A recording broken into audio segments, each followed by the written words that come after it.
છે તમે જમવા જતા.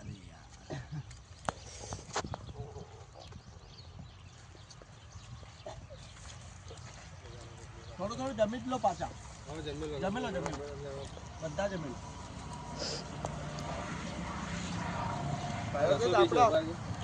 એટલો જ તોયણી થયા છે ભાઈ બધા. શું નામ તમારું? ભરતભાઈ. અને તમારું? ભરતભાઈ. કેટલા વાગે? એટલે 7 વાગે. સવારમાં 9:30 વાગે નીકળે. પંકજભાઈ અને ભરતભાઈ ને? હા. ઓકે. જમવા માટે બેઠેલા હતા અને અમારા પંકજભાઈ અને રાજુભાઈ, ભરતભાઈ આવ્યા છે આપણા પાડોશી ગામથી છે, તોયણીથી. અત્યારે આવ્યા છે મુલાકાત લેવા માટે અને નાસ્તો પણ લઈને આવ્યા છે ભાઈઓ, અને મુલાકાત માટે આવ્યા છે. તો હવે ભાઈઓ જોડે થોડી વાતચીત કરીશું, પછી તમને આગળની અપડેટ તમને આપીશ. તમે જમીને આવ્યા? નહીં, તમને જમાડે પછી અમે જમ્યા.